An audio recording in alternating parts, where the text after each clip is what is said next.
Hi everyone, and welcome to Champlain Presents. I'm Vander Kraats. And I'm Jack Carpenter. Champlain Presents is a series of mini documentaries produced by Champlain College students. We're in a course right now at Champlain that focuses on longer form stories based on local entities here in Vermont. Everybody in this class is a senior, majoring in broadcasting and streaming media. And these are our final projects, stories we made independently. The topics cover different issues in Vermont, ranging from the environment to farming to fundraising, and several pieces about creative people.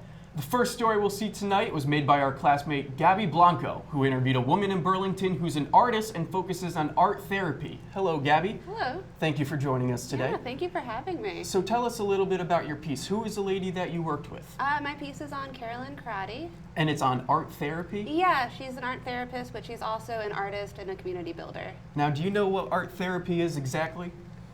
Yeah, so art therapy is kind of broad, but in its simplest form, it's the same as any type of therapy, other than there's art involved. Okay, well I think your piece is about to explain it to us, so let's take a look at Gabi's project called Portrait.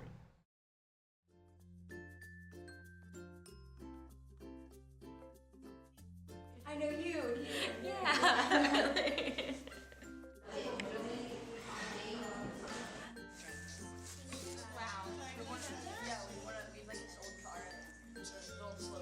So my name is Champlain College, and I'm an art therapist and an artist, and the founder of World Tree Arts, which is a community arts organization in Burlington. I wanted to create an organization that would bring people together in a more authentic, face-to-face way, and saw art as a tool to do that. I think it can be really non-threatening to just have materials out and no pressure of needing to be good at what you do or like be an artist, but just be playful, I guess. There's research and studies in the field of art therapy that show that when a person's drawing or painting or engaging in a creative expression beyond words, that it actually engages different parts of the brain.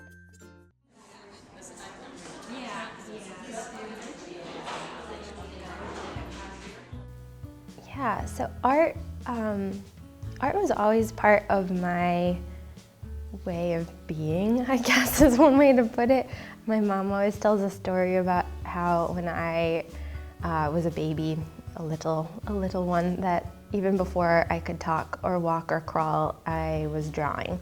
And so I think that that's really telling of how I engage in the world, that I see things in pictures and I just think in images, and I think that really at core is what anchors me to an identity as an artist.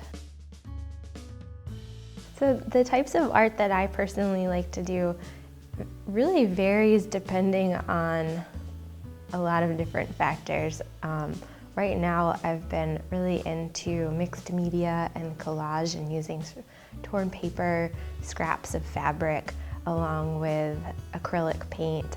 I'm also an avid journaler. I've been keeping journals since college, so for about 10 years now. And journals are great because I feel like because the pages are attached to a book, they don't ever have to be like framed or hung up somewhere, and so they don't have to be good per se. So it, again, I think helps free up the creativity and not being tied to this expectation of a particular outcome. I come from a pretty practical family, or like industrious, and like you do practical work, and so I feel grateful that I have that background and upbringing, but also was encouraged to not let go of the skills that I had as an artist, but also that passion and interest that I have in it, to be able to explore that. And I think maybe going into art therapy was the practical thread of like, okay, how can I apply this in a way that's like a career?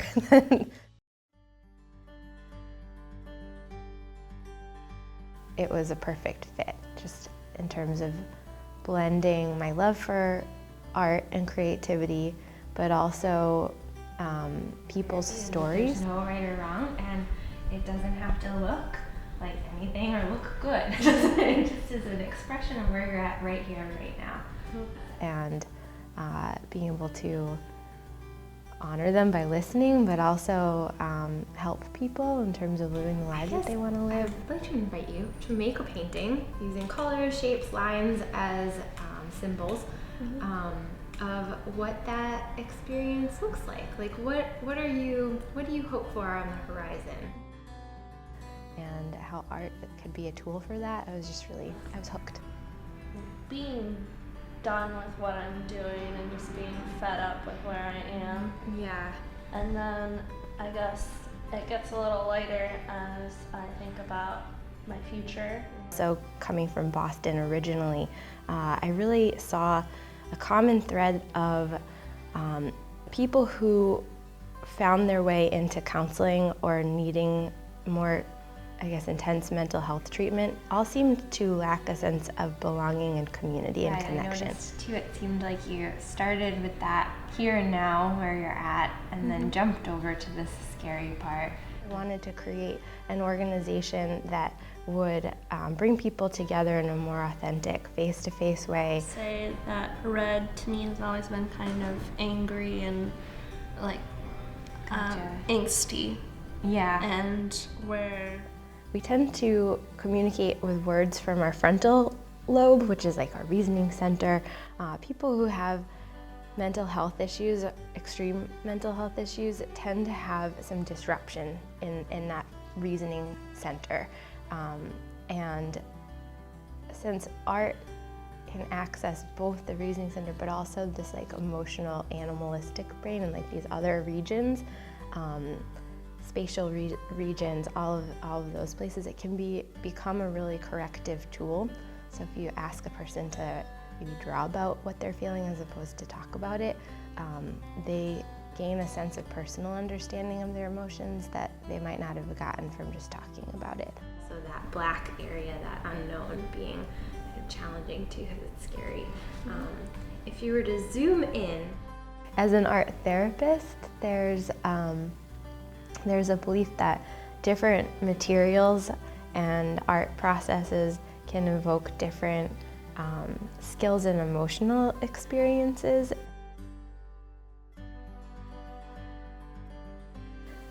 I've noticed that in my own personal art practice too, that if I'm maybe feeling a little bit more out of control in my life, whether I've just got a lot of things going on, that I will really crave doing things in just black and white, doing pen and ink or pencil drawings. It feels like a sense of control, whereas maybe at other phases in my life where things feel like more spacious, I'll be more apt to maybe use watercolor, which are just a more flowy art process, and there's not a lot of control in there. And so it's interesting to notice how, like, what materials I'm drawn to any given day or week or month or part of the year, and then to see the parallel of that in work with art therapy clients and people who are also doing groups or workshops with me through World Tree Arts is kind of thinking about what materials make the most sense for where people are at. You're like, I'm gonna make a new one, come back to your like, that's great. I was literally going to make one, and then I have to deck on it, dude. Yeah. So I know I got a little mini introduction earlier, but my name is Carolyn, and I am an art therapist, and I run a community arts organization called World Tree Arts, and I get to do fun art projects for people. I really, I'm very interested both as a therapist, as a counselor, as an artist in that idea of place and belonging and where people get that. And that a lot of people don't like each other and that for reasons that maybe don't make sense or why does it happen? When does it not happen?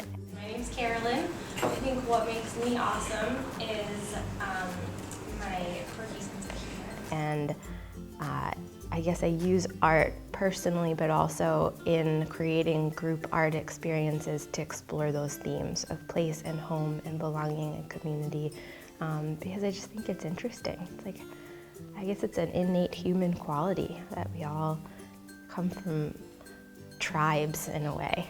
So I think it's important to our existence as humans. found myself in a niche of working with teenagers and really having a focus of supporting kids and teens through those transition years between like early childhood into adulthood. They're really rich years for growth, and where there's growth, there's usually struggle. You can even reference nature for that and see, it takes a lot of work for a seed to grow into a flower, and it's not always easy or feel good. So I think of adolescence like that.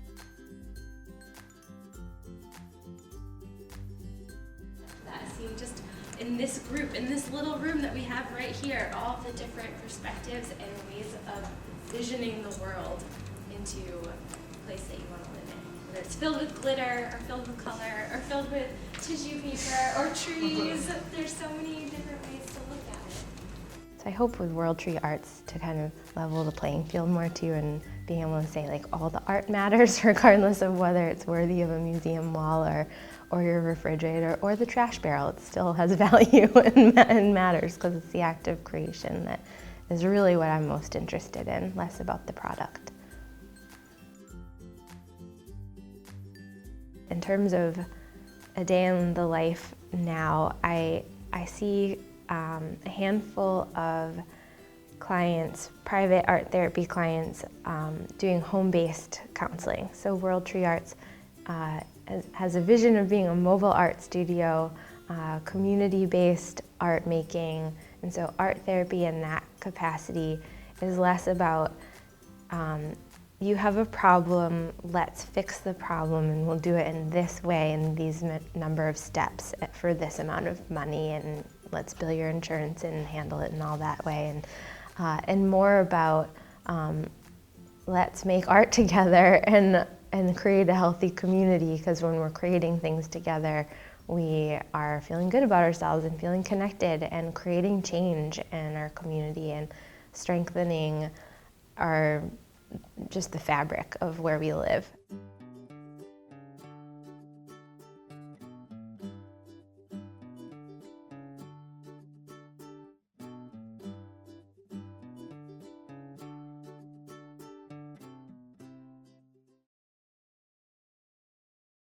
Welcome back to Champlain Presents, a series of mini documentaries created by seniors at Champlain College. Up next, we actually have my partner, Katie, who focused on the radio industry within Burlington. Is that correct? That is correct. Which stations did you focus on in particular?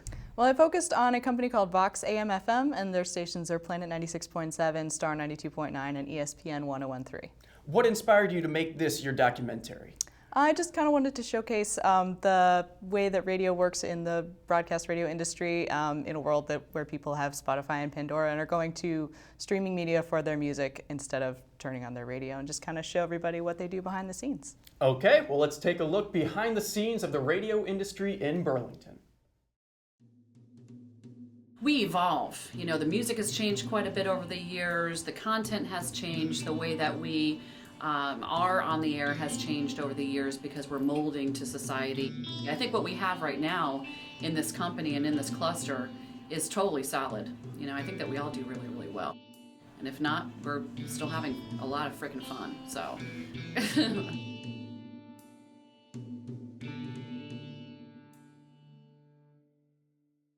I'm Tara Madison from Star 92.9 and Planet 96.7.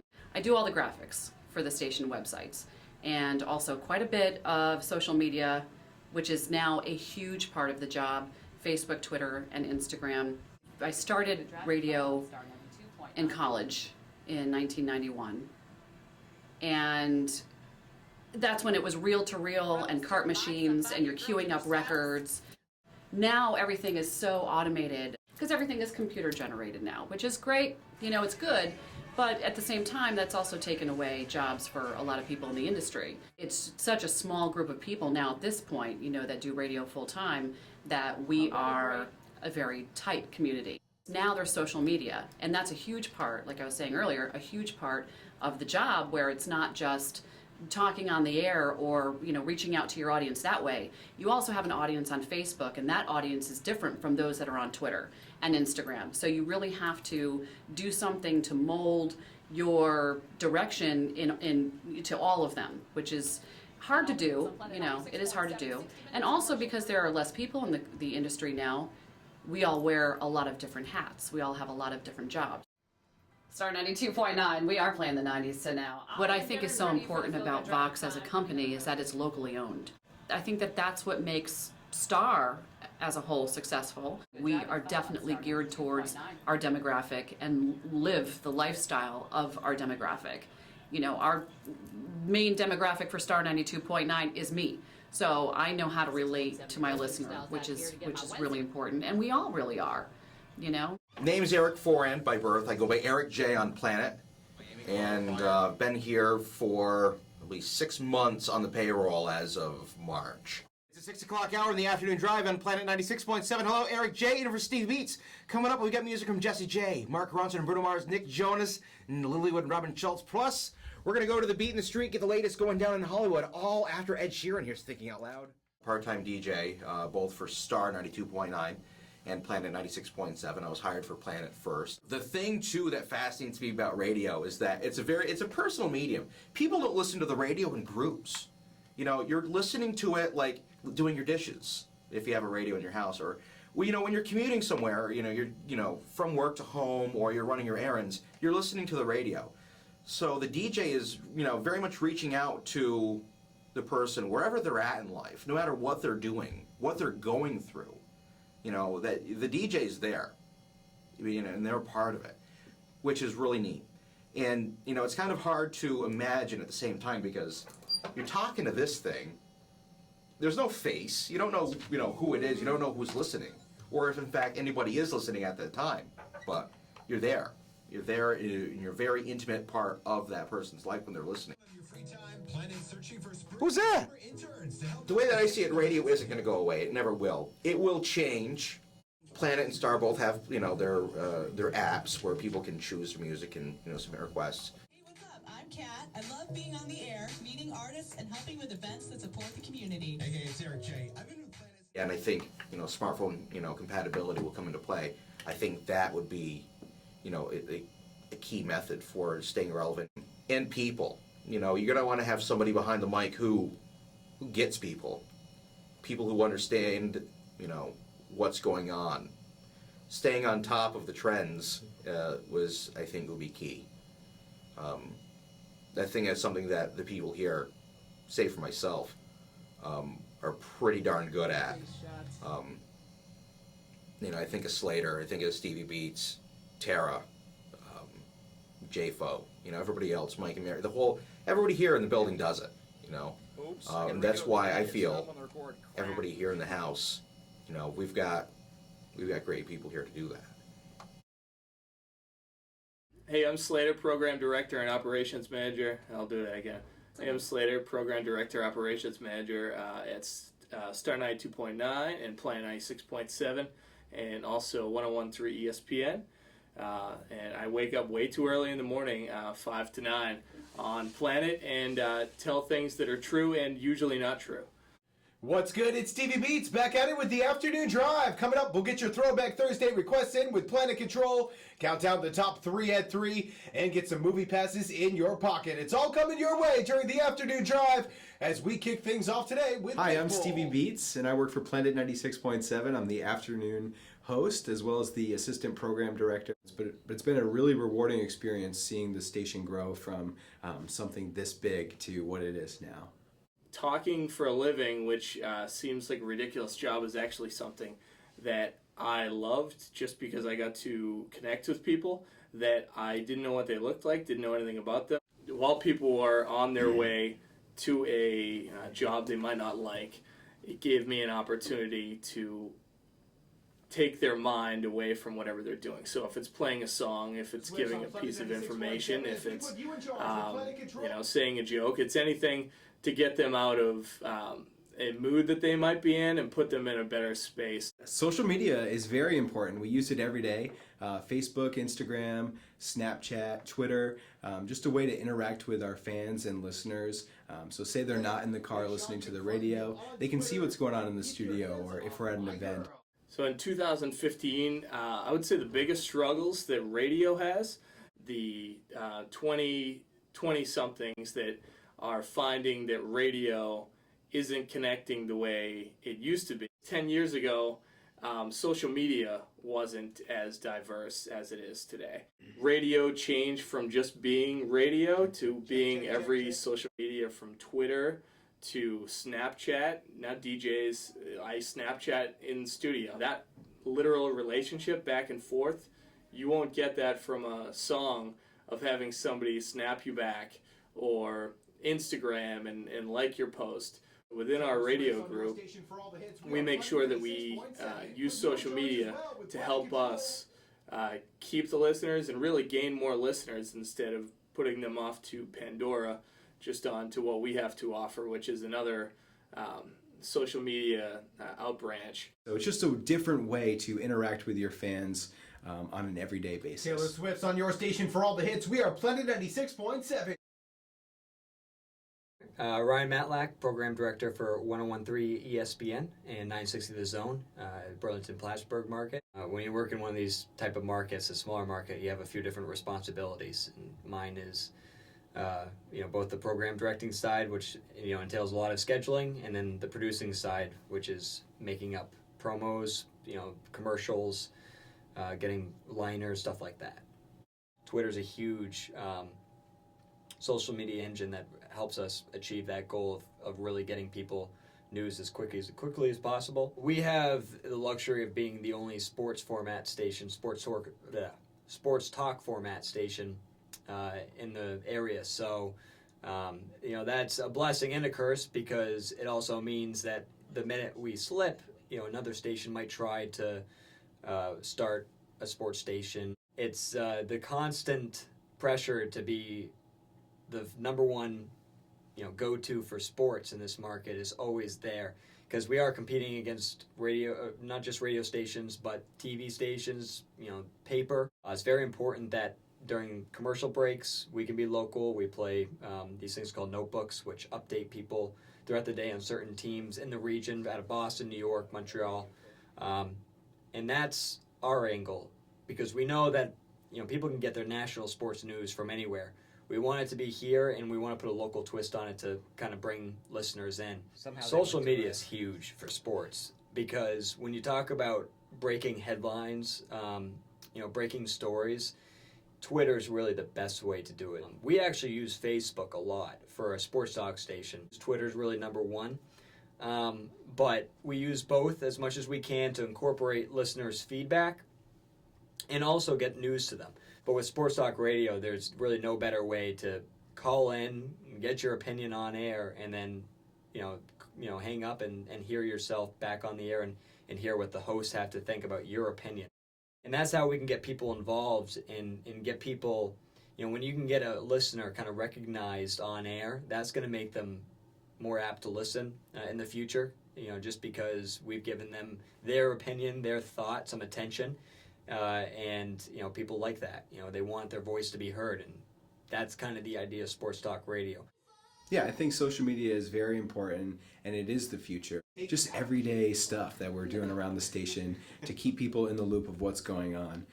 So I really do think that is the future, especially with the app. We let people choose the music. So traditional radio stations, they have a list of songs, they play them. But here we really let the listener choose what they want to listen to. So it's interactive, and I really think the listeners like that. So that is the future.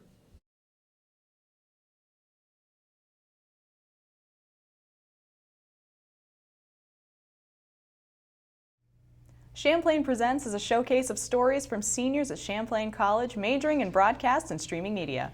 If you've ever eaten cheddar cheese or Ben & Jerry's made in Vermont, you probably know farming is a central part of life here, dairy farming in particular. Jesse Phelps is in class with us, and in his story, he wanted to look at the experience of 3 farmers. So Jesse, these 3 guys have different backgrounds. Yeah, so what we're looking at with this piece is 3 different farmers who come from 3 different generations. They're guys who have all sort of been doing the same things in this line of work, but they all have a unique a unique look, a unique perspective on dairy farming. One gentleman has been doing this his whole life and has since retired. One has also been doing it his whole life but is still doing it. And the third person is a fresh out of college graduate who sort of jumped on this farming bandwagon after the fact. He wasn't born into it. So you get three unique perspectives from guys who are all doing the same thing. Yeah, it's a very cool dynamic. What did you take away after making this piece? Basically just, this is a tradition that's been rooted in our culture and our history for years and years, and I just really wanted to create a piece that's sort of, it opened up the window for outsiders to look in and sort of just really get what it is that these guys do and why it's so important to us. Very cool. Cool, let's take a look at it. This is Jesse's piece. It's called Milkmen.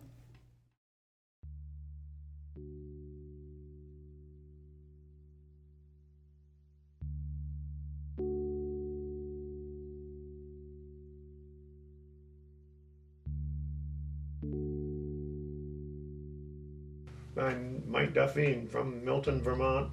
Currently I'm retired, and I was a farmer for 25 years and then went into retail management with Ace Hardware. My name's Lawrence Rowley. I'm a dairy farmer from Milton, Vermont. I'm Henry Kamak. I am the assistant pasture manager and I'm the pasture manager and assistant herdsman at Champlain Farms. Yeah. Well, usually you're up about 4 o'clock and did your morning milking by 5. Start at 5 and usually get on around 7:30. Start at usually 4:30 in the morning. Start with the morning milking. Then you had your regular field chores, field work, and baling hay, planting corn. Then your night milking around 4 o'clock. I do about half of the milkings, probably I think between 5 and 6 a week. Yeah, so I do a lot of the milking. We're milking about 94 cows now, and we make cheddar cheese from all of our milk on the farm. So milk quality is really important, so we're careful about who's milking the cows. And I feed the calves, take care of the calves. Do the feeding, cleaning, and the milking in the morning, and between chores, take care of the young stock. Oh, it goes back to my great-great-grandfather when he came over from Ireland in 1850. Oh boy, that's quite a ways. Probably the 1900s it started. My grandfather bought several farms. Most of them still with us today operating.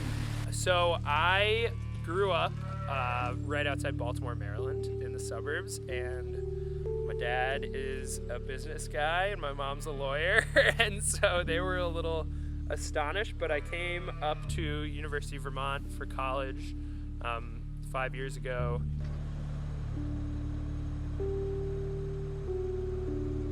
I had worked on a few farms in high school and kind of thought maybe this is something I want to try, and then I ended up enrolling in the CREAM program, which is the Cooperative for Real Education in Agricultural Management at UVM as a freshman, and basically a group of 15 students manages a herd of like 34 milking cows in that program. So became involved in that program and caught the dairy farming bug and have not looked back since. And I've worked on 5 different farms around Chittenden County. My brother and I, when we were probably 7 or 8 years old, we were raking hay and the like with a team of horses.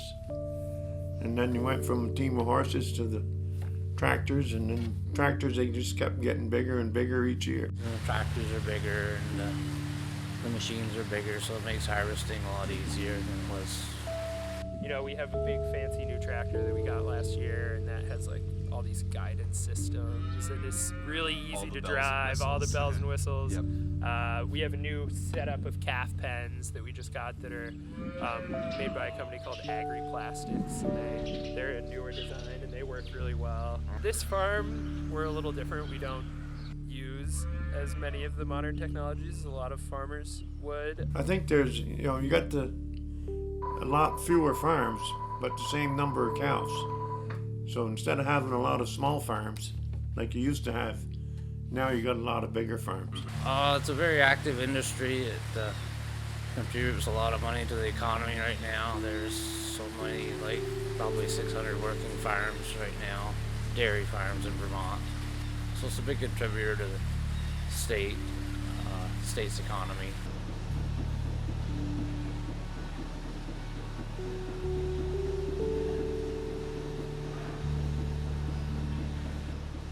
You know, a farm today with 200 cows is a small farm.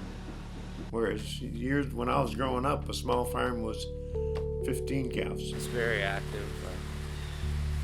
Price we get for milk fluctuates, so that's a challenge every day.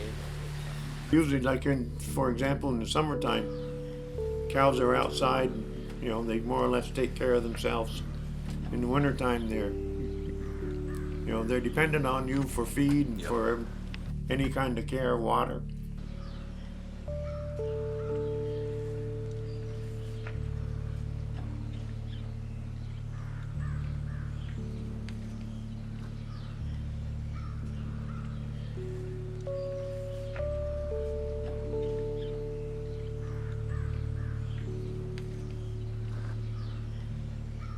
Like I said, our growing season is from May 1st till October. So we harvest our corn and hay during that season, and then, the land lays idle through the winter. I think most of your farmers today are using the computer. You know, whether it's to measure out how much grain the cow gets according to how much milk she gets. It's all done by computer, and the grain is released. You know, it's all done by computer. Probably the technology. Everything's changed, just like everything else, but we grasp all the technology we can.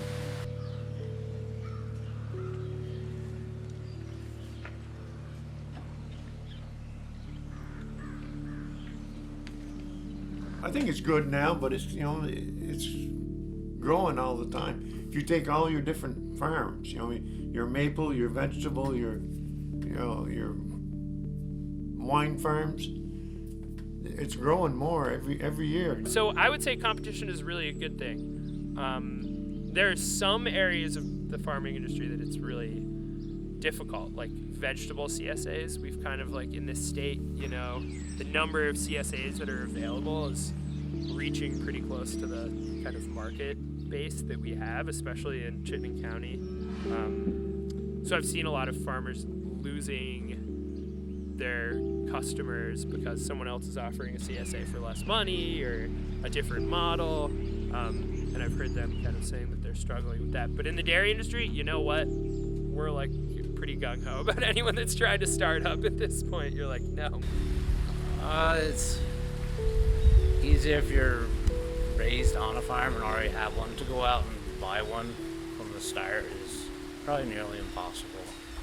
I think it's a lot easier for people that have been born into farming, but that doesn't necessarily mean they're the ones that want to do it. Because a lot of times I've heard older dairy farmers say, none of my kids are interested in doing this. They know how hard the life is, and even them discouraging their kids from taking over the farm. No, I think anybody can become a farmer today. You got a lot of people going into farming today, whether it's not so much dairy, but it's vegetable, crop farming and the like. I definitely think we need to work on connecting young farmers that are really interested in continuing to farm, even if they didn't grow up on farms, with older people, especially in the dairy industry, and especially in this state. There's just not, we're losing more and more dairy farms every year. So I guess the competition is for land. It's not too much around here. In other counties, there's a big competition for land. It's hard for farmers, but competing amongst each other. But around here, there isn't too many of that. So I think there's definitely a land transfer issue that we're going to run into. As a young person who wants to farm, I see all these older people that are getting ready to get out of farming and don't have anyone to take over the farm. If you read the local articles in the local paper, they're always pushing local produce, and your schools are buying local now from the farmers, and I think it's great. At least in this business where we're selling kind of a high-end cheese type of product, as opposed to like bulk milk, which is, you know, competition's really not a good thing and it drives down the price, and it's this whole cyclical thing where it rises and falls every 2 or 3 years, and we've just come off a boom and I'm probably gonna go into a bust with milk prices. There is a lack of competition in where we sell the milk. Sure. There's just one person, one company that buys it, so that makes the price driven by them. So they decide what we get. So that makes it hard for the farmer with less people to buy it. With cheese, I mean, we're like really excited that there's so many great cheesemakers around us, and there's more of a collaborative type of deal where, you know, we all share knowledge about how to make the best cheese. And this farm in particular, Shelburne Farms, we don't have to worry too much about it because our brand is really pretty established, and we're close to our market in Chittenden County, so we're lucky in that way. I think it was milking. Milking? Yeah. Is it just about getting your hands in there, getting dirty, or? Well, milk was where the money was. So you knew how much money you're going to have, but then if you milked those cows. Yeah. Well, it's nice to be outdoors and be able to make your own projects and do your own projects and see you accomplish it. And, just watch the cows and the animals. I love animals too, but the fact that I am like probably sitting in an office chair for like a total of maybe an hour or 2 hours a month, and that the rest of the time I'm using my body and my work, and I'm out here, you know, rain or shine. It can kind of be frustrating sometimes, but also be really rewarding. I mean, I have a garden every year, and I think that comes from farming. You know, Keeps you going. It's just proud of what you can accomplish.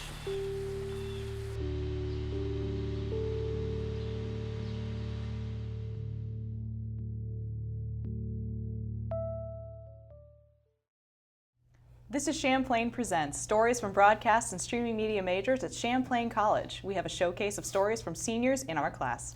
Two of them are joining us here today, Madison Wagner and Will Saxe. Maddie and Will looked at the serious business of being funny, and they profiled 3 comedians here in Burlington. Welcome, guys. Thank you for coming. How's it going? So tell us a little bit about what you learned about being a comedian. Well, when we first started this project, we were just trying to see what it's like to be a comedian in Burlington. You know, it's a very unique city.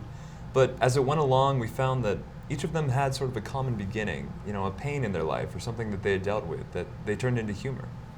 That's very cool. So if that's what you learned, what inspired you to do this from the get-go? Comedians are just always, they're very admirable people because they have this confidence, this ability, this willingness to get up on stage and tell jokes and have people possibly not react well to you. It's just that level of confidence is something that I've always admired. It's worth documenting. Cool. Well, let's take a look at Will and Maddie's piece entitled One-Liner right now.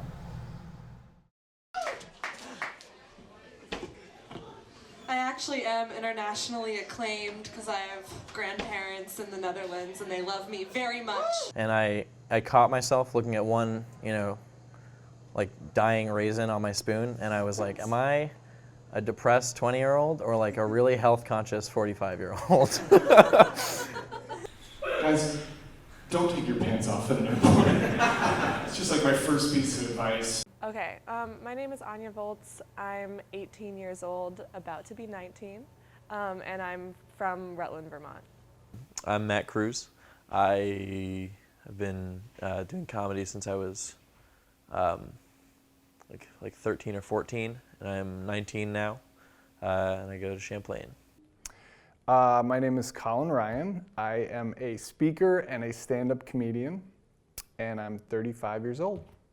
When I was maybe 12 or so, I watched, and this is not age appropriate, but I watched Sarah Silverman's HBO special, Jesus is Magic, and I thought it was so funny. And I still think it's really funny, but I can definitely see why a 12-year-old thought it was funnier. And I was like, I'd never seen a female stand-up before, and that was definitely when it planted the seed.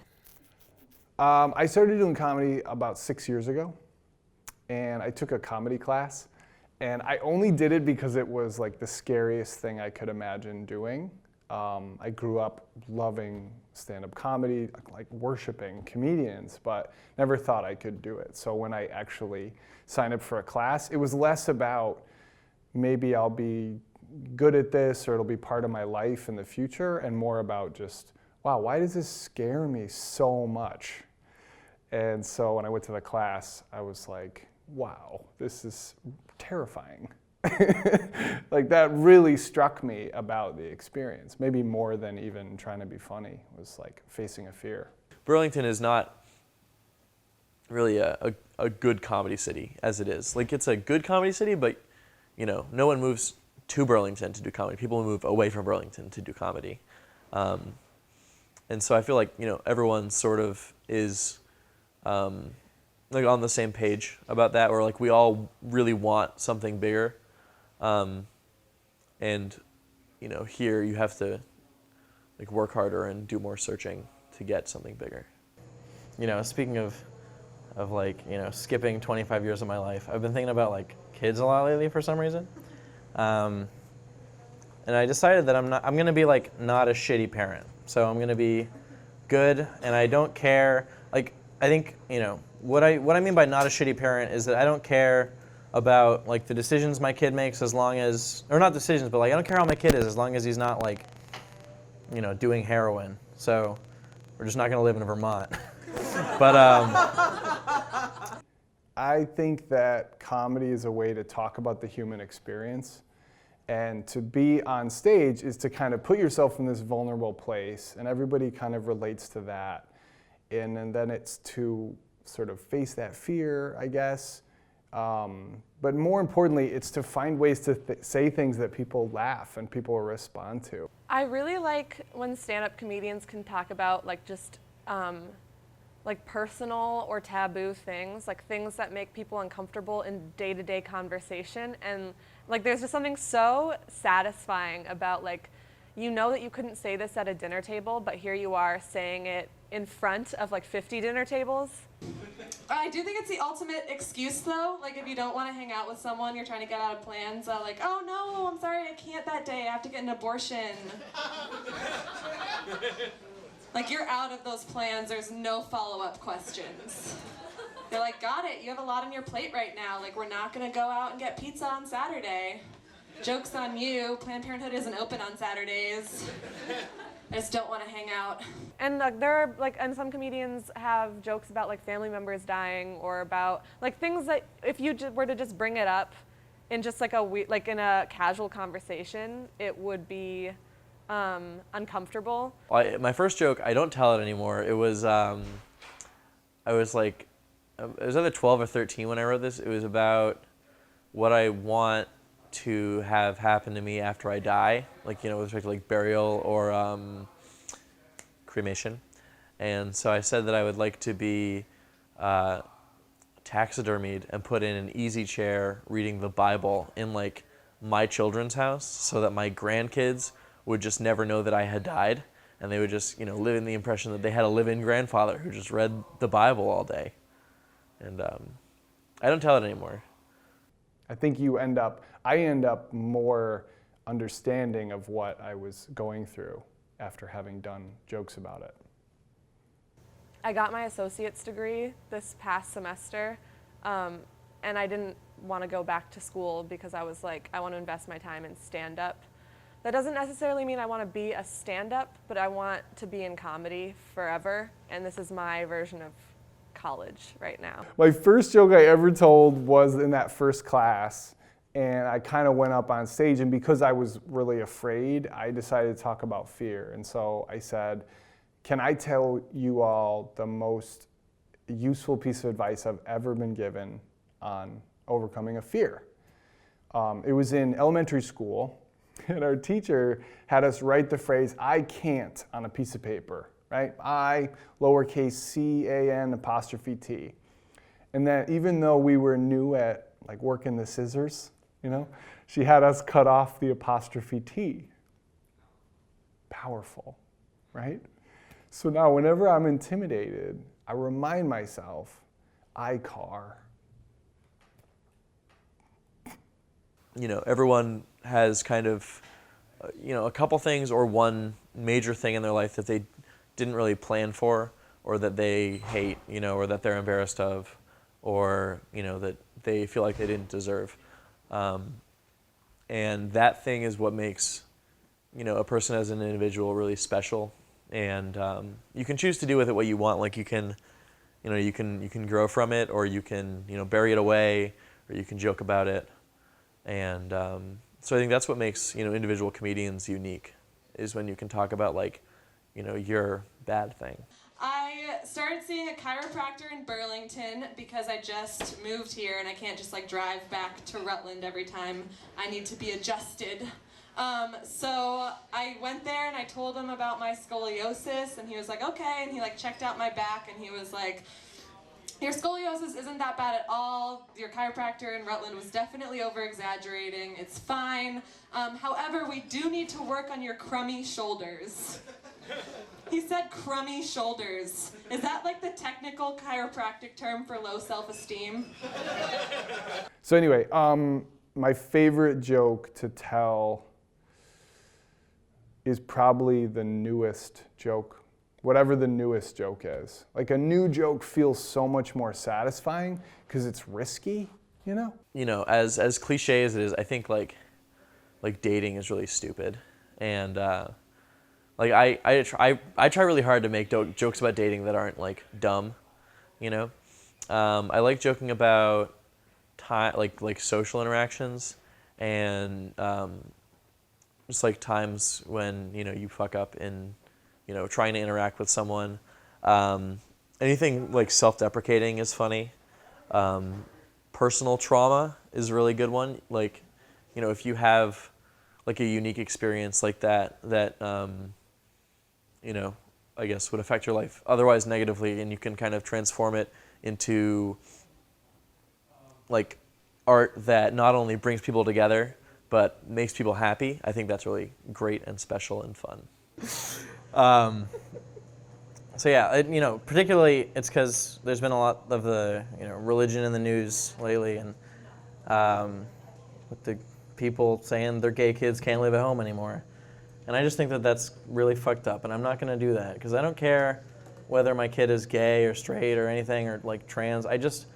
The only thing that I really, really want my kid to do is date women, because anything else is really bad.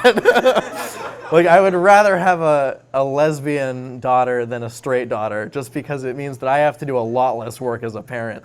Because it's as a man who dates women, it's so nice. I come back to our domicile and it's clean, and they're doing work on the computer or whatever, and I'm like, hey, and then we hug, and then, that's it. But as a man who is dated by women, I can only imagine how terrible it must be. Because I'm a good man, and I think, and by good, I mean that I'm too busy with being disgusting to be terrible. Because you're either one or both, you know what I mean? So for me, whenever I wanted to talk about serious things, I always wanted to have fun with it. And I always wanted to get people to throw in responses, and that just always made it really funny to me. And then I've since been able to turn that into a program that talks to people about how they relate to their money through stand-up comedy, which is awesome, because it's a subject we never talk about. And when we do, it's in a very intense and sort of painful way. And it's a lecture and all. So to be able to laugh about that and to learn skills is, to me, kind of a sacred opportunity that I've been given. You can't buy happiness, money can't buy happiness. That's one perspective. I mean, there's a pretty good argument against that, which is that you can buy a jet ski, and that's pretty close. I think it's really important to finally introduce feminism to comedy. Not that there haven't been people doing it already, but there's something weird about every art form has a feminist subculture, painting and dancing and singing. There's always feminists that are making really important messages through that art, and I feel stand-up, there are people doing that totally, Amy Schumer, Sarah Silverman, there's many, more than I could name, but but it's still not something that is super widely recognized. Like stand-up is still very much like a boys' club. But if everything's fine. I'm not pregnant. But if I did turn out to be pregnant, I was gonna demand a maternity test. Because abortions are expensive, and I'm not gonna pay for that shit if it's not mine. Man, but I decided I don't want an 8-year-old when I was in Resource the other day, and I saw this 8-year-old boy and his friend who, both sucked, and they were with one of their mothers, and they were in Resource, which is a secondhand store, and their mother was walking around. They were following behind her, and one of the children had a kind of a goop-based toy, like a squishy thing, and he's following behind his mom, and so he's got the goop toy in his hands, and he's doing this probably every 4 seconds. He'll take his hands and put them over his mouth, and then he goes, "Ah!" and holds the goop out in his hand, and he's like, "Look, it's like I threw it up," and then he does it again, and his friend is just eating it up, his friend might as well just be at a Louis C.K. special. It's the best moment of his life. And he's like, "Mom, look, ah, Mom, ah, Mom," ah. And she's like, "Oh yeah, I'm gonna encourage your dreams."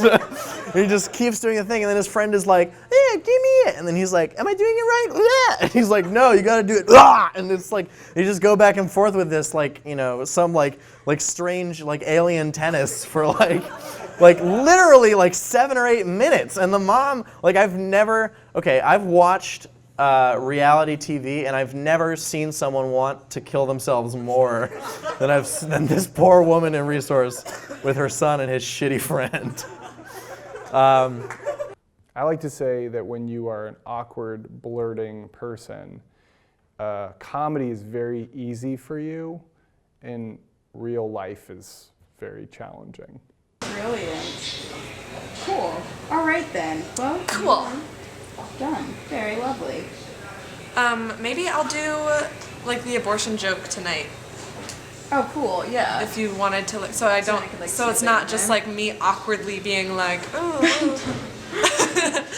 Because it's so hard to tell your stand-up jokes when there's a one-person audience. And there's just this camera. Yeah. It's just kind of for sure.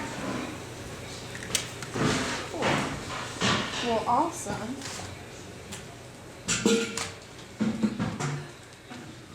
Well, thank you so much. Thank you. I want to. It's Champlain Presents, a program with stories from Champlain College students. All the pieces were made by seniors in the broadcast and streaming media major.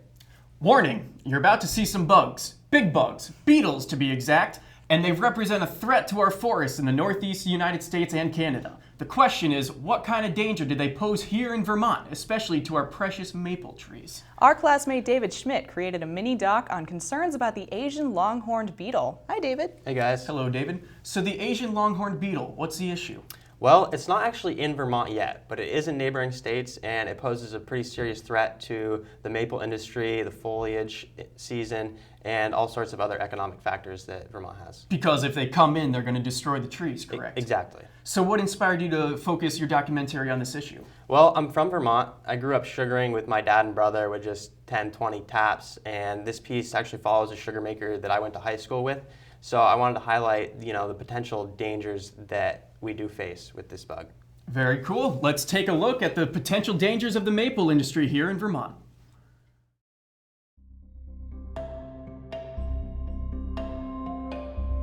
The state of Vermont is known for many things: ice cream, cheddar cheese, fall foliage, and maple syrup, just to name a few. Maple trees in Vermont go together, but what would our Green Mountain state look like if they didn't, if there was a threat to Vermont's tree population? In 2011, the state accounted for 40% of syrup in the U.S. Every county in Vermont produces maple syrup, and it is estimated that there are around 2,000 maple syrup producers here. That comes out to more than 1 million gallons of syrup every year. With the introduction of the Asian longhorn beetle in nearby states, there could be new challenges ahead for Vermont's maples and the sugaring industry.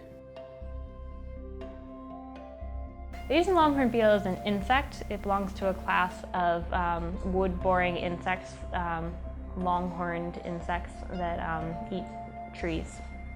It lives in temperate climates, so that's why it's established well in parts of New England.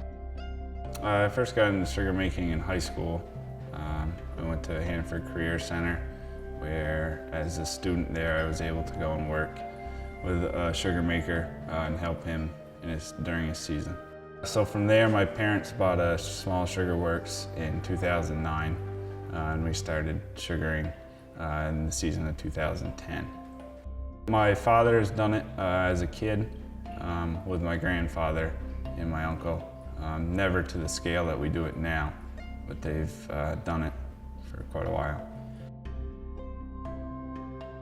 My name is Brian Heffernan. We're located in Huntington, Vermont. It potentially could pose a significant threat to Vermont's forest.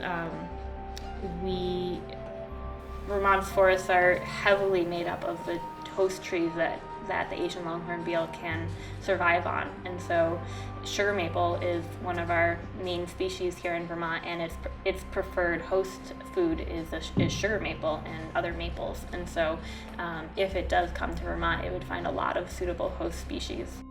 I'm Molly Claypack. I'm the Forest Pest Outreach Coordinator for UVM Extension.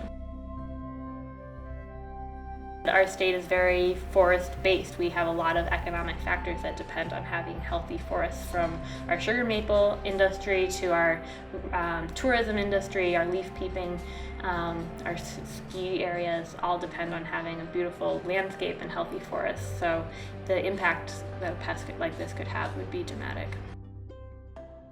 We're currently operating on around 800 acres of land, all of which isn't tapped yet. So we spend a lot of time in the summer, maintaining and then adding new stuff. In the grand spectrum, we're still pretty small. For Addison County, we're one of the larger sugar makers. But as far as like Franklin County, up in the Northeast Kingdom, we're still very small.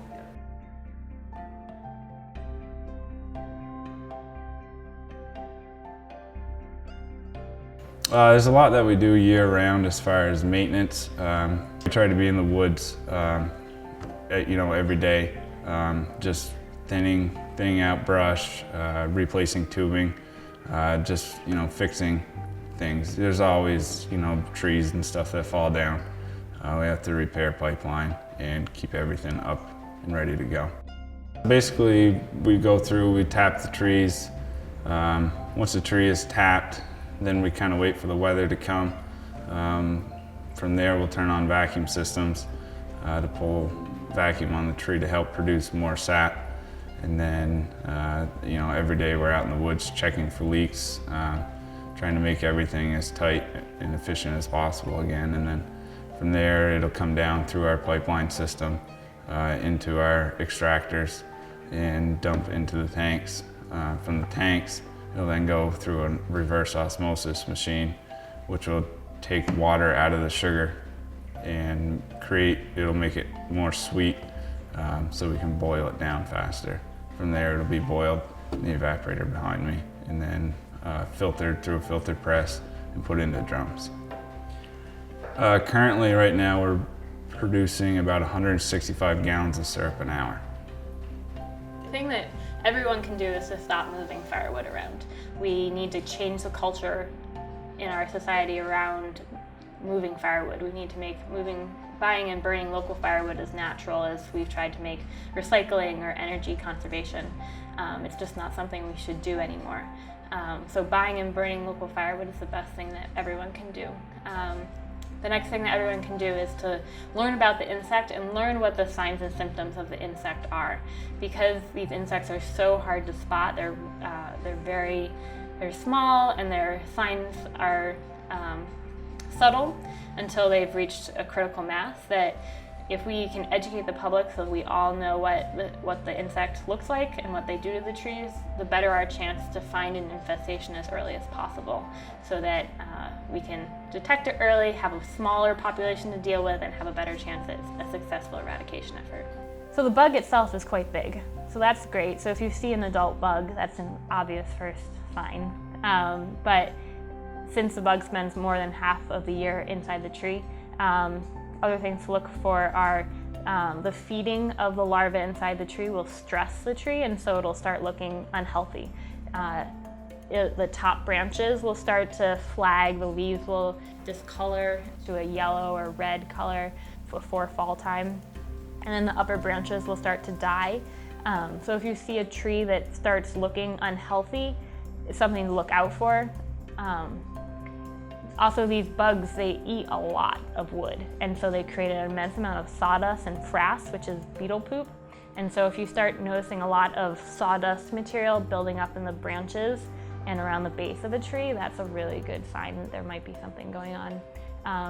Also, when the adults exit the tree, they chew a quite large exit hole. It's about the size of a dime, and it's perfectly round. And so if you see perfectly round holes in a tree, that might be an ALB. They actually look exactly like a sugar tap hole, but if you stick a pencil into the hole, if it goes in for more than ½ an inch, then it's not a tap hole. And also, an infestation tends to start at the top of the tree and then work its way down. So generally you'll see them at the top of the tree before they'll be down where a tap hole would be. It's something that I love and enjoy to do. I like being in the outdoors and the peace and quiet that it brings. So it's definitely something I see doing the rest of my life. There's always a threat of a bad season. You know, the weather coming off wrong, things getting too warm too fast, or just not getting the weather. There's windstorms, ice storms, anything that can affect and destroy our woods, basically, because that's our livelihood. So anything that'll kind of interrupt that is definitely something that we fear. As far as like diseases and insects and stuff like that. The Asian longhorn beetle, I feel, is definitely a threat and something that I feel we need to keep our eye out for. And it would obviously have a devastating effect on the sugaring industry as a whole.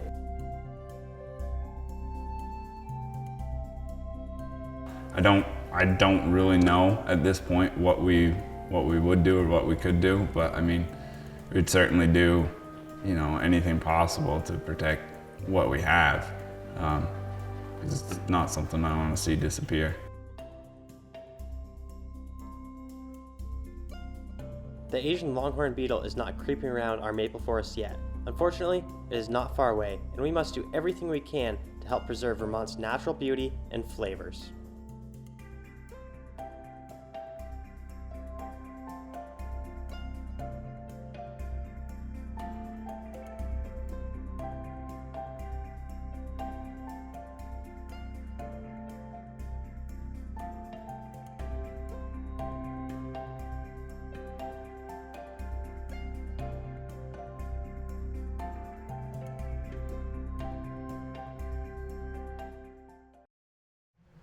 This is Champlain Presents, a showcase of stories produced by seniors at Champlain College, all majoring in broadcast and streaming media.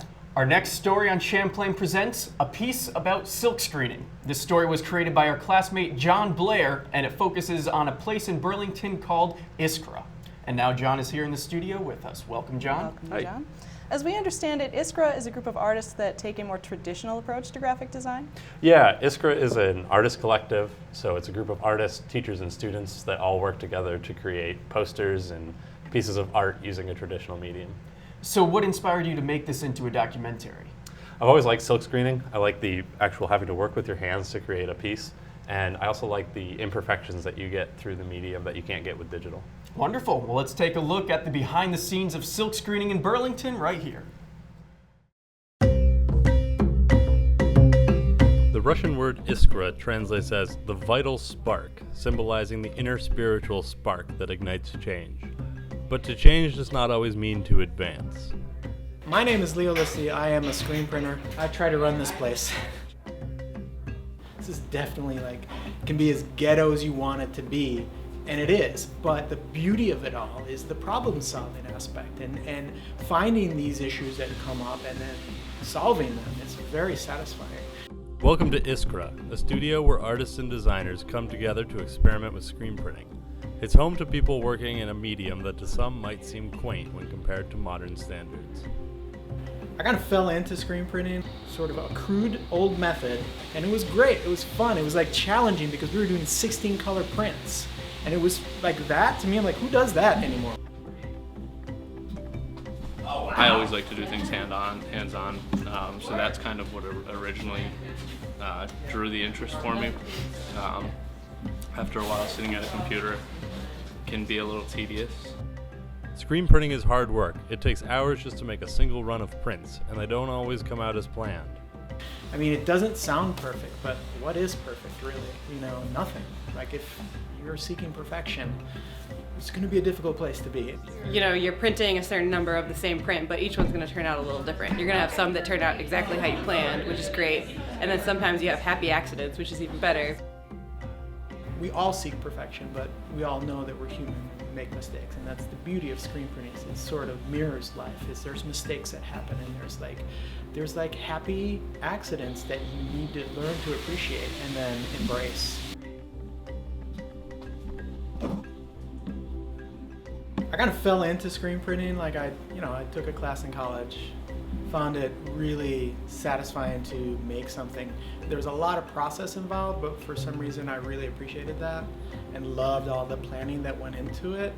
There's a lot of things you got to sort of figure out before you get there, and it isn't an instant gratification thing. And this was way back where like computers were just starting to get popular, and I was utilizing computers on one end, but then also finding like meditation in this process, this repetition of like planning and order, putting things in order to make a final piece.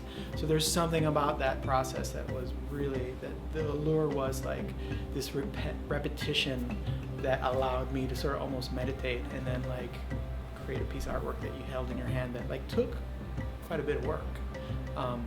But it was, I don't know, like it just like also the colors and the saturation and the, getting that ink on paper like isn't that easy. And as far as the quality, I mean, you really can't beat the quality of what a print will look like.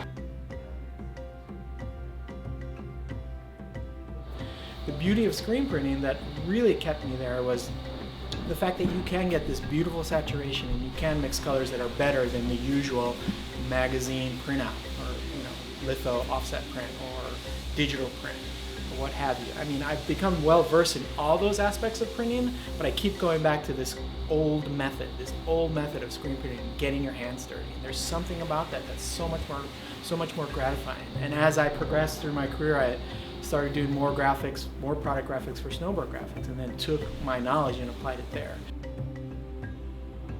So over the years, I just kind of fell into it. It's the weirdest thing. It was a happy accident. I became good at something and didn't even realize it. And all of a sudden people were seeking me out for this archaic thing that nobody really knew much about. And then when I came here and moved out to Vermont doing snowboard graphics is when the dream came to make this place and to actually make art for ourselves as opposed for a commercial place. And when you make art for yourselves, that's where you get back to that meditation and that like making something for yourself that means something as perfect or imperfect as it can be.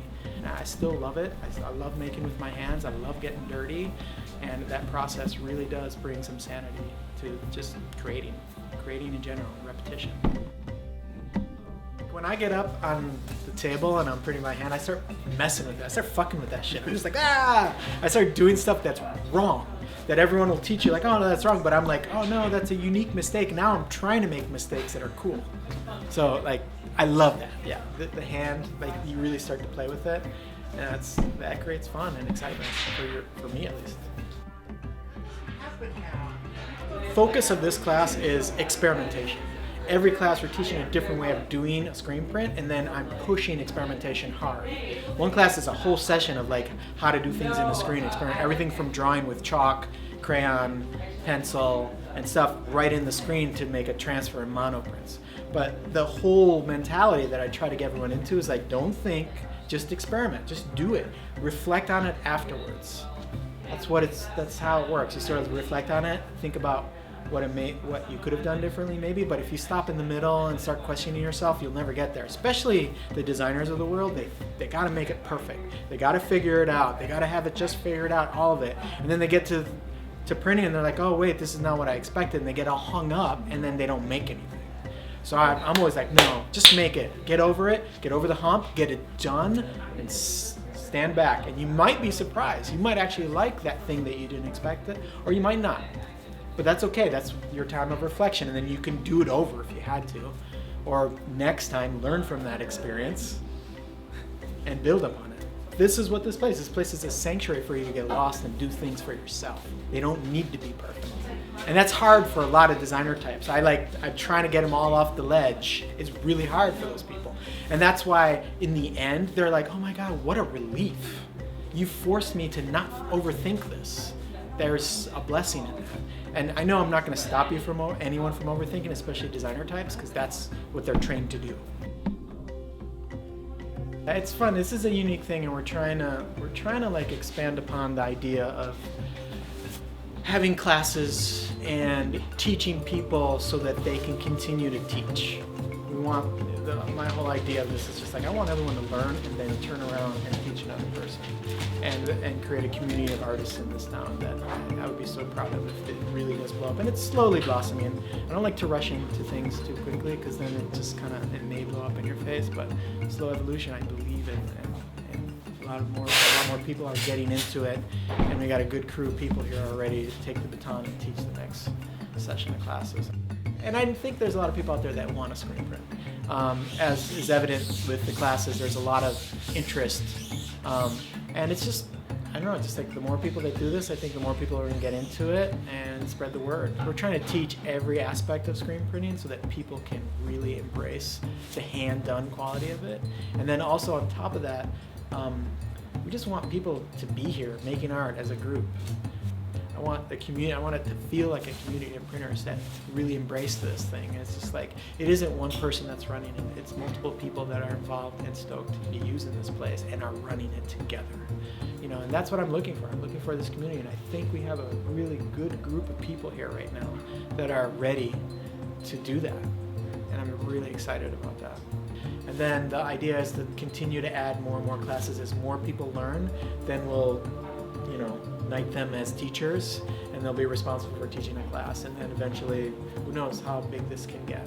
But like I said, it's got to be like small steps of growth that blossoms.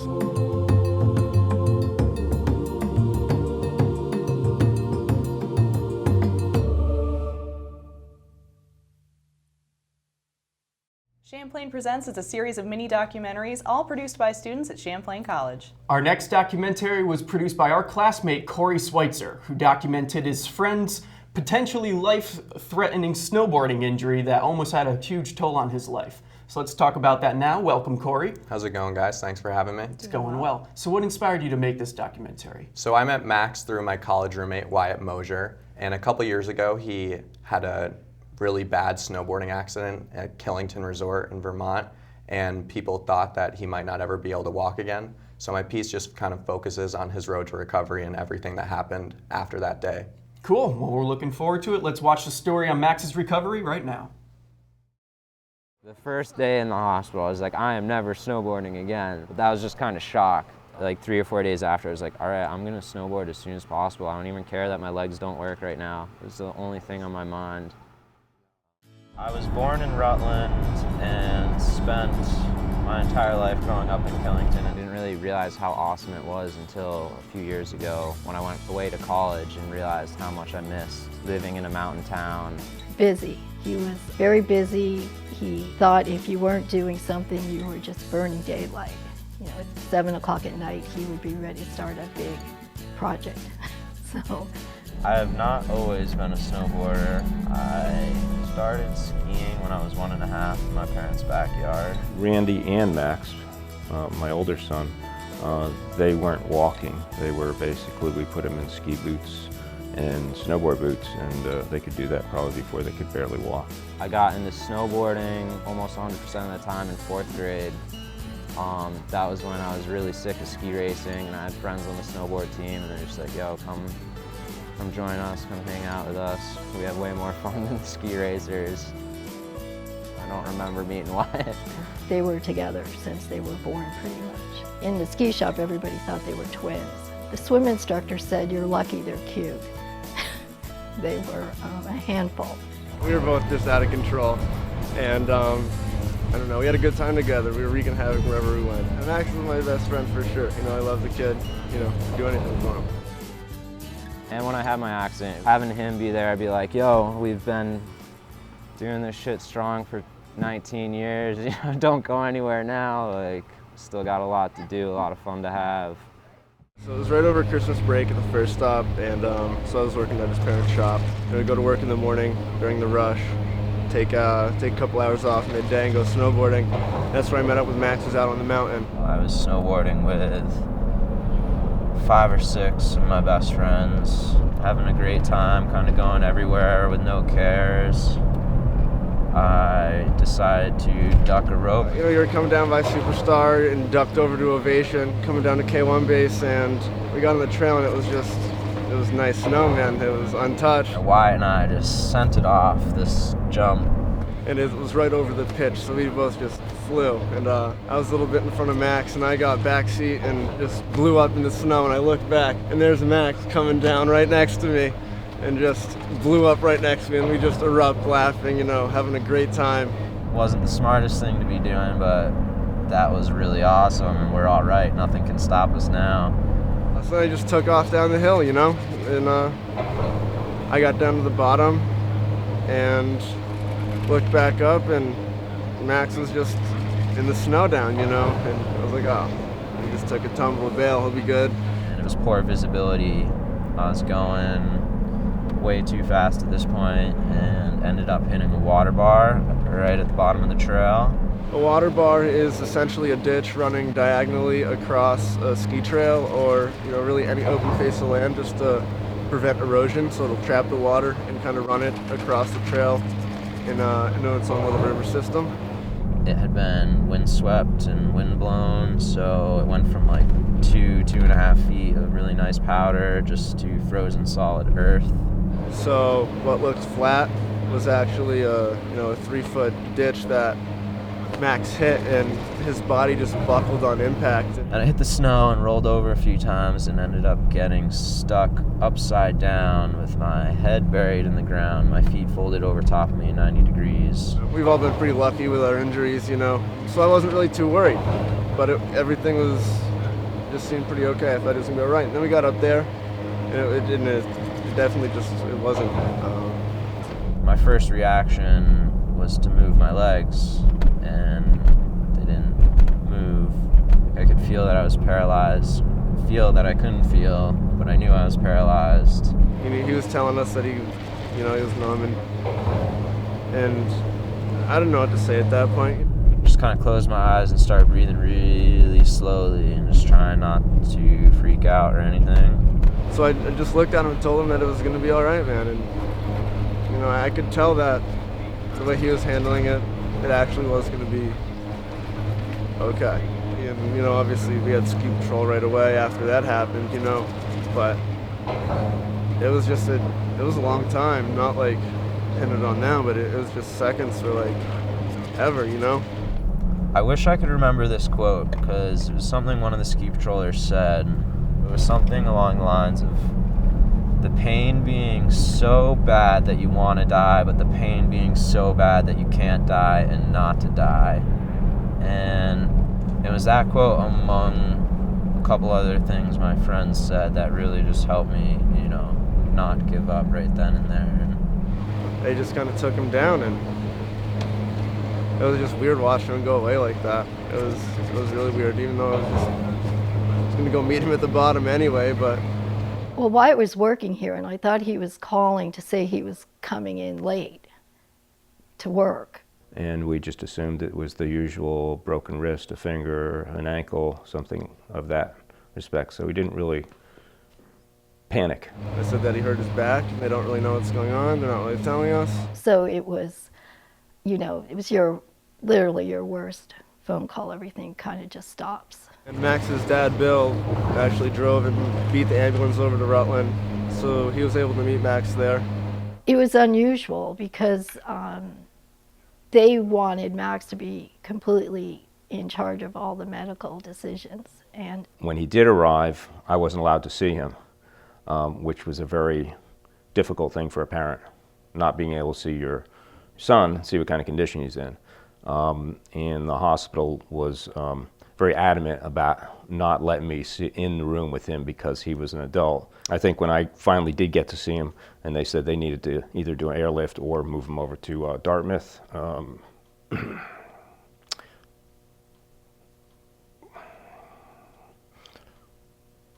give me a second here. You know, it breaks your heart. You know, wish it could be you instead of them. You wish you could have changed the thing, but... In Rutland, they knew it was well above their head. There was nothing they could do there. We had already decided that he was going to Dartmouth. It was very difficult to see the fact that he couldn't move anything on the right side and had no feeling or sensation. And I could tell, you know, as a doctor's doing it, when they thought it was a good sign or not a good sign. L1 was an 80% compression, so it just got pancaked, exploded out and into my spinal cord. And all the little fragments that went into my spinal cord, that was obviously what caused the traumatic injury. And then T12 right above L1 split into two pieces kind of vertically like this. So the injury was just a matter of my spinal cord getting pinched, really, you know, almost severed completely. They had to do two surgeries. One is to remove things, very simply, remove everything, any structure back there that was totally shattered. And the second was to rebuild all that. So two major operations within 4 or 5 days. I think that the worst is just seeing your child being helpless and pain. You know, he would just at points tell me he was in so much pain. He was coherent, but he was tired a lot, you know. Body takes trauma like that, it just wants to shut down and rest, you know, and you can't, like, expect anything else, you know. That's all you want him to do is sleep and not move, but, you know, he would want to be up and active too, and people wanted to see him. And it was, you know, it was great that he had so many visitors. There were always people there visiting him pretty much around the clock.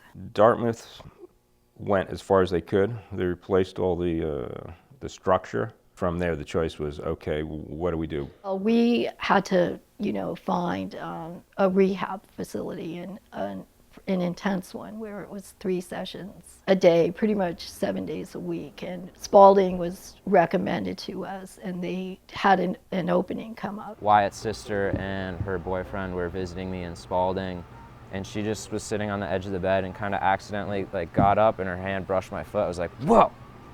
I felt that. And it was just like such a tiny thing to have a slight feeling, but to notice that, those were little tiny moments where I was like, all right, cool, things will be good eventually. I said, it's going to be just like KMS. You're going to start working out early in the morning, and you're going to work out until about 6 or 7 o'clock at night. And you know, you'll be tired, but it'll be a good tired. And the first time I sat on the edge of a bed, I had no sense of balance or equilibrium. There was definitely some level of fear. It was fear because I felt like I was gonna fall off the bed and hit my face on the floor and knock myself out or do something like that.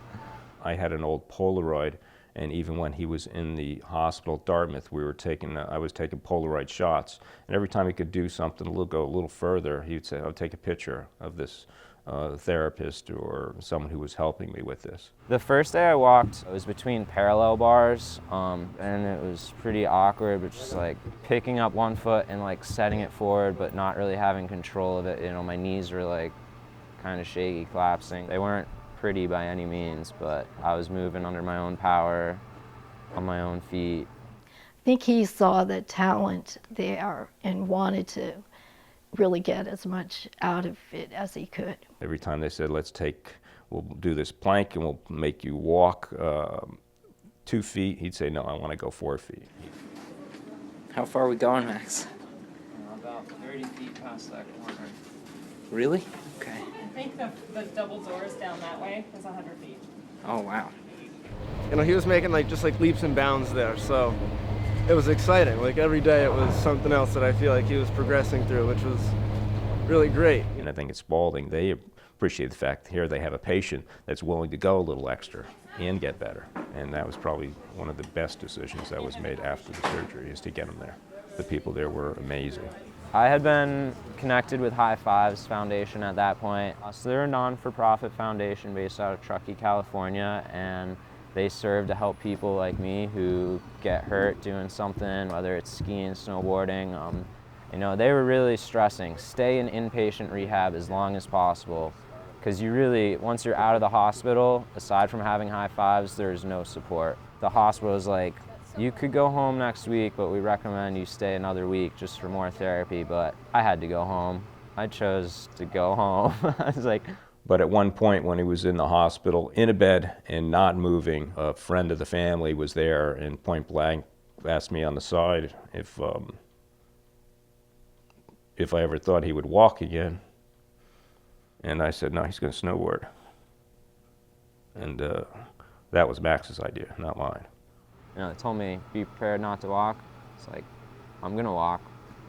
Can't tell me I'm not going to walk. So when they told me I was going to snowboard, it was partly just wanting to go back and snowboard and prove to the doctors that someone can have this traumatic injury and get back on the mountain. When he decided to go try it, months and months later, in the spring, I was like, you know what, if he wants to do it, great. But hurry up, because it only takes 30-second videos. Oh my God, oh my God, oh my God. Oh my God, oh my God, oh my gosh. All right, we're okay, we're good. I cried, definitely. I mean, I had cried out of pain in the hospital, but I cried like tears of joy for sure. You know, at a time where I was only walking 100, 150 feet a day with a cane or walker, and then sitting in a wheelchair for the rest of the day, and then being able to stand up on a snowboard and make turns, can't describe it other than just being one of the most awesome days of my life. It's not just snowboarding, it's being active, it's biking, it's sailing, it's hiking. So I think it's more just being an athlete, you know. Snowboarding, he loves the mountains, and being out there is probably the biggest one, but just being athletic, I think, is important to him. Old one? Yeah, you got it up there? Yeah. It's in that goggle bag. No, I'm happy every day that when I can go out and snowboard with Max, and I think about it every day, and I love that we can snowboard together, and it makes me happy that he can snowboard again. You know, this is life part 2. You know, maybe not going exactly as planned, but he is moving forward. Should be graduating college soon, which will be great, and then he'll be pretty much on his own. Yeah, I think Max is lucky. The situation, you know, he broke his back and was temporarily paralyzed. He could have been permanently paralyzed. We're all lucky. We're all lucky every day for different reasons. You know, past is the past. There's no going back and changing anything. But you can affect the future. As cliche as it sounds, not to take shortcuts, because that trail was literally just a shortcut to get to my car a little bit faster. Could have gone down an open trail, went down a closed trail to save maybe a minute of my time, which compared to 44 days is nothing, and compared to a lifetime is really just not even a blink. I know I've come a long way from being paralyzed, so I'm pretty happy just to be making turns and doing what I'm doing.